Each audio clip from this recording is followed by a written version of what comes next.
আসসালামু আলাইকুম বন্ধুরা। আজ আমরা শিখব বর্গমূল।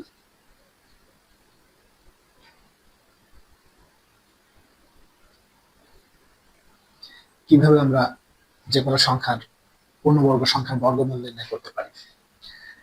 এর শর্টকাট কিছু টেকনিক আছে, ভাগ প্রক্রিয়ায় আছে, কিন্তু ভাগ প্রক্রিয়া না, ভাগ প্রক্রিয়া ছাড়াও আমরা কিভাবে নির্ণয় করি শর্টকাট পদ্ধতিতে, সেটা আমরা আজকে দেখব।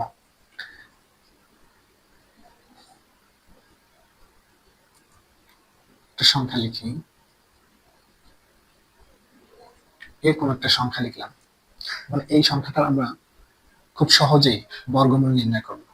বর্গমূল আমরা বিভিন্নভাবে করতে পারি, তার মধ্যে আজকে আমি খুব শর্টকাট একটা মেথড দেখাবো।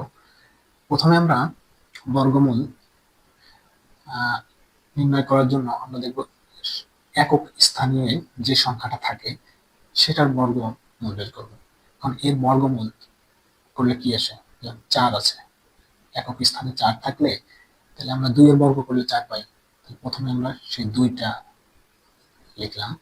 এখন আমরা যে কাজটা করব সেটা হচ্ছে, এখানে দুইয়ের বর্গ করলে আমরা চার পাই। এখানে যদি 9 থাকতো তাহলে 9 এর বর্গমূল কি কি আছে সেটা আমরা দেখতাম 3 হতো। তাহলে এখন 4 আছে, 4 এর বর্গমূল 2, 2 লিখলাম। এখন আমরা যে কাজটা করব, 10 হতে আমাদের আর কত লাগে, তাহলে 2 আছে 8। তাহলে আমরা এই সংখ্যার যদি বর্গমূল বের করি তাহলে সবার লাস্ট ডিজিট হয় 8 হবে, না হলে 5, সরি, না হলে 2 হবে। হয় 8 হবে নাহলে 2 হবে। তাহলে আমরা প্রথমে কি করলাম, যে সংখ্যাটার বর্গমূল আমরা বের করব, যে সংখ্যার বর্গমূল আমরা বের করব সেই সংখ্যার একক স্থানে যে সংখ্যা থাকবে সেই সংখ্যার বর্গমূল বের করব, শুধু একটা ডিজিট। আচ্ছা, এখন 2 পেলাম। এখন দেখবো আমরা 10 হতে এই আর কত লাগে। তাহলে 10 থেকে যদি 8 বাদ দিই তাহলে 10, তাহলে 10, এখানে 2 আছে, সরি 2, 2 আর এখানে যদি 8, তাহলে 8 আর 2 10। অর্থাৎ এখানে যদি 3 হতো তাহলে এখানে 7 লিখতাম। এইভাবে দুইটা যোগ করে যেন 10 হয়। এখন আমরা যে কাজটা করব, আমরা দুইটা ডিজিট বাদ দিয়ে দেব। আমরা 2 ডিজিট বাদ দিয়ে দেব। এখন বাদ দেওয়ার পরে আমাদের এই দিকে যে সংখ্যাগুলো থাকবে সেই সংখ্যার বর্গমূল বের করব। কিভাবে? এখন এখানে আছে 1 আর 4, তাহলে দুইটা ডিজিট 14। 14 বর্গমূল কি হতে পারে, কাছাকাছি সংখ্যা।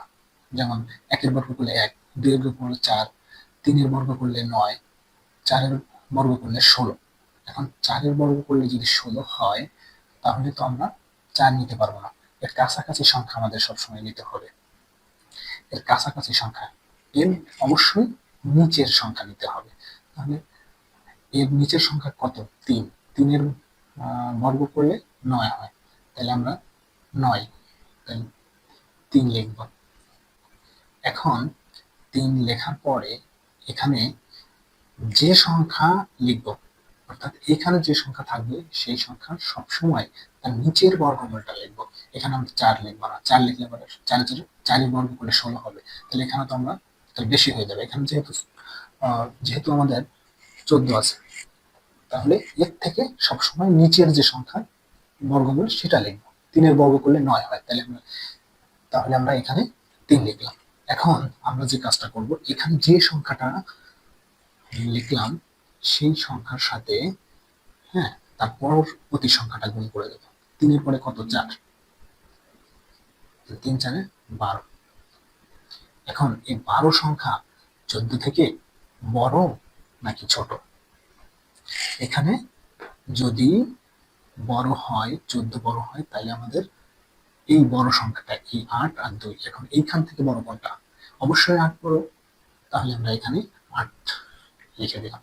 তাহলে আমাদের এই 1444 এই সংখ্যাটার বর্গমূল হবে 38। তাহলে আমরা আরেকবার দেখি কিভাবে করলাম।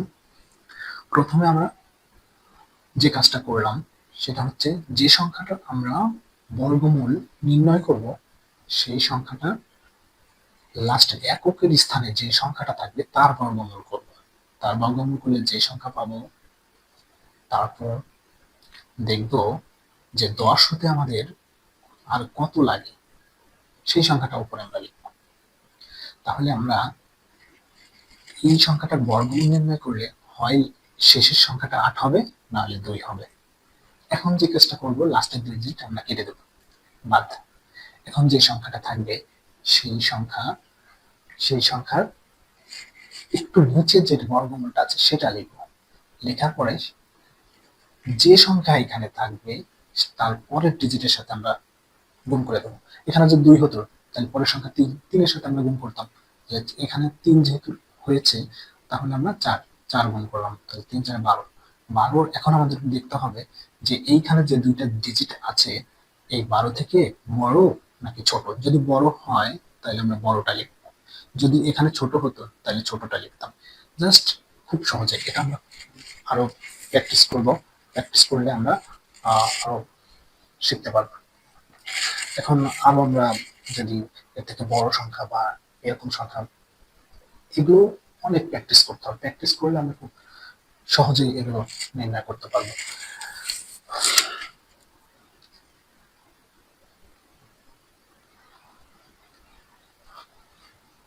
এখন আমরা আরো একটা দেখি।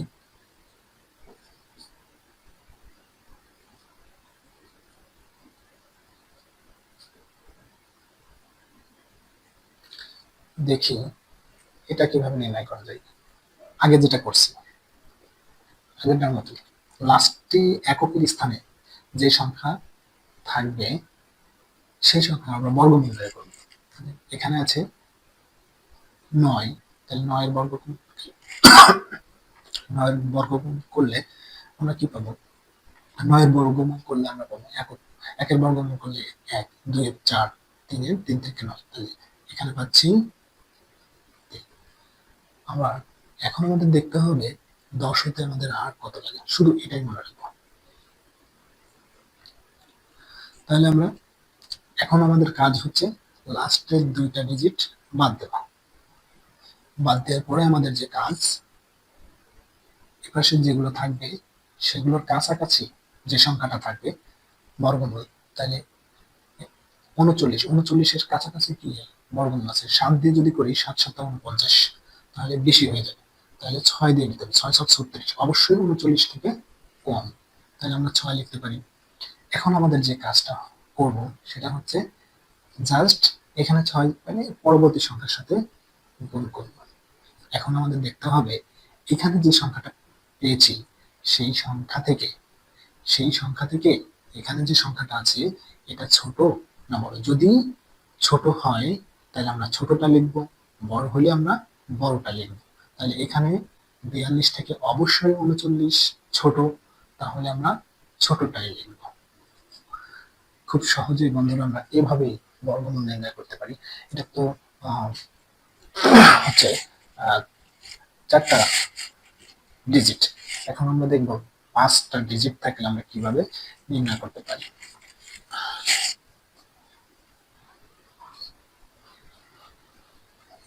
5টা ডিজিট থাকলে আমরা দেখি একটা, তাহলে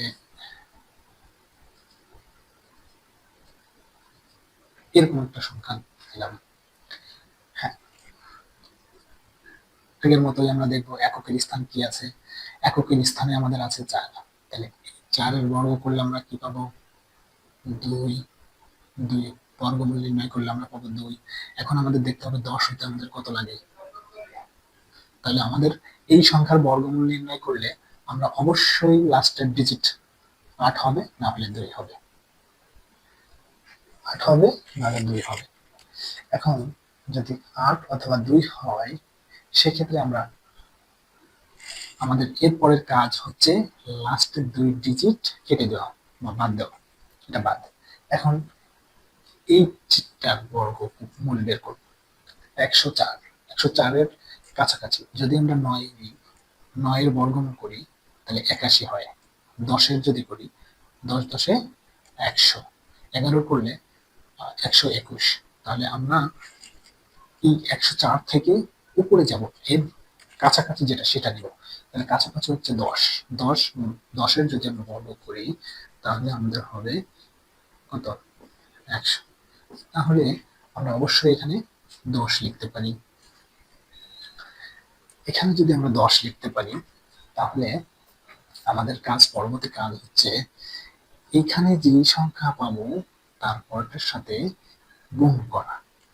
পরবর্তী সময় 10-এর পরে 11, 11-এর সাথে গুণ করলে আমরা পাবো কত? হচ্ছে 110। এখন আমাদের আমরা যেটা ফলো করছি সেটা হচ্ছে আমাদের এখন দেখতে হবে এইটা বড় নাকি এইটা বড়। যদি এখানেরটা বড় থাকে, সবসময় আমরা যে সংখ্যার বর্গমূল নির্ণয় করব সেই সংখ্যা এখানে যে সংখ্যা বের করব সেটা থেকে এইটা যদি যে সংখ্যার বর্গমূল নির্ণয় করব আমাদের সেই সংখ্যাটা যদি ছোট থাকে তাহলে ছোটটা লিখবো, যদি বড় থাকে বড়টা লিখবো। তাহলে এখানে অবশ্যই এই 110 থেকে 104 ছোট, তাহলে আমরা কি লিখবো? ছোটটা লিখবো। জাস্ট খুবই মজা। এইভাবে আমরা খুব সহজেই বর্গমূল নির্ণয় করতে পারি। সকল সংখ্যা একই, আমরা শুধু মনে রাখবো আমাদের এককের স্থানে কি আছে। এককের স্থানে বর্গমূল নির্ণয় করব। এককের স্থানে বর্গমূল নির্ণয় করার পরে 10 হতে আমাদের যে সংখ্যাটা লাগে সেই সংখ্যাটা লিখে রাখবো। তাহলে আমরা দুইটা এখন লাস্টের দুইটা যে বাদ দিয়ে বাকিগুলো বর্গমূল নির্ণয় করে সেম একই নিয়ম। এখন যদি আমরা মনে করি যে বর্গমূল বের করবো এমন সংখ্যা যে ওই সংখ্যাটা পূর্ণবর্গ না, পূর্ণবর্গ না এমন সংখ্যা যদি হয় তাহলে আমরা কিভাবে বের করবো? পূর্ণবর্গ মনে করেন আমরা ছোট সংখ্যা দিয়ে দেখি, এরকম একটা সংখ্যা লিখলাম। এখন এইটার বর্গ করবো আমরা। এখন এইটা বর্গ করার জন্য এটা পূর্ণ সংখ্যা না, তাহলে এটার বর্গমূল আমরা কিভাবে বের করবো? এটা আমরা করতে পারবো। এটার বর্গমূল বের করার জন্য আমরা শর্টকাট একটা মেথড হচ্ছে এর কাছাকাছি যে সংখ্যাটা আছে আমরা সেই সংখ্যাটা দেখব। কাছাকাছি যে সংখ্যাটা আছে মানে কাছাকাছি কি আছে, আমরা যদি কাছাকাছি যদি সংখ্যাটা আমরা 6×6=36, 7×7=49, তাহলে আমরা 6 নিতে পারি। এখন 6 নেওয়ার পরে আমাদের দেখতে হবে অবশ্যই 6×7=36, 36 থেকে 40 বড়। কত বড় সেটা আমরা এইভাবে লিখে রাখি। এখানে যে সংখ্যাটা লিখবো এর ডাবল জাস্ট লিখবো। এর ডাবল যদি লিখি তাহলে আমাদের যে কাজটা করবো, এখন এটা দিয়ে এটা যদি ভাগ করি তাহলে আমরা কি পাই?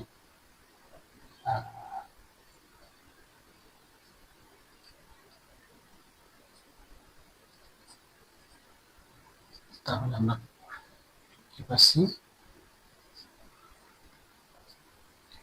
এটা এইভাবে আমরা খুব সহজেই। তাহলে আমরা কি করলাম আরেকবার একটু দেখি। আমরা এইখানে যে সংখ্যাটার বর্গমূল নির্ণয় করব সেটা যদি বর্গমূল না হয় প্রথমে আমরা তার নিচে যে সংখ্যাটা কাছাকাছি যে সংখ্যাটা থাকে সেই সংখ্যাটা লিখব। এখানে যদি আমি 7 লিখতাম, 7 লিখলে 49 হতো। তাহলে 49 আমরা কেন লিখলাম না? কারণ 36 থেকে 40 হচ্ছে কাছাকাছি, কিন্তু 49 একটু এখানে যদি 49 হতো তাহলে 9 লাগতো, আর এখানে 4, তাহলে এখানে 9 হতো। তাহলে 36 হচ্ছে কাছাকাছি, এই জন্য আমরা 6 লিখলাম। এবার 36 থেকে এখানে যে সংখ্যাটা ছিল তার ডিস্টেন্স 4, সেই সংখ্যাটা এখানে লিখে রাখছি, আর এখানে যে সংখ্যা তার ডাবল লিখছি।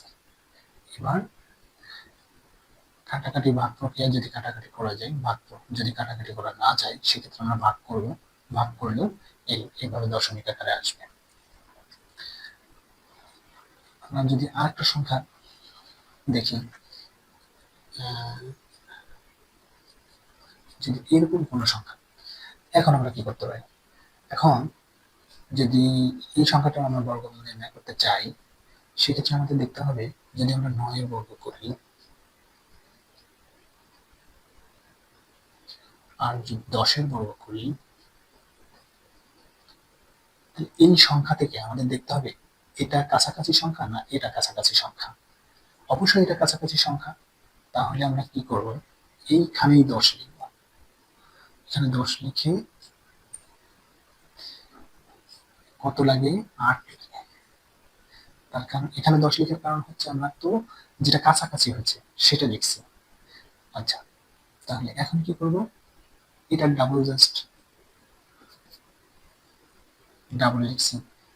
এখন 10, এখন যদি আমরা কাটাকাটি করি তাহলে কি হবে, আমরা 2 দেখলে এইভাবেই রাখলাম যাতে বুঝতে কি হয়।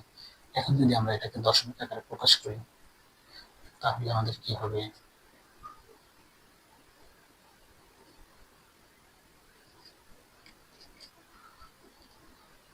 তাহলে হচ্ছে এটা থেকে একটা বাদ দিলে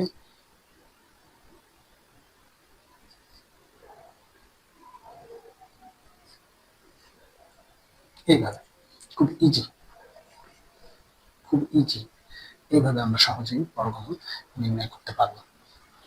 যে কোনো সংখ্যার বর্গমূল আমরা খুব শর্টকাটে কিভাবে নির্ণয় করতে পারি।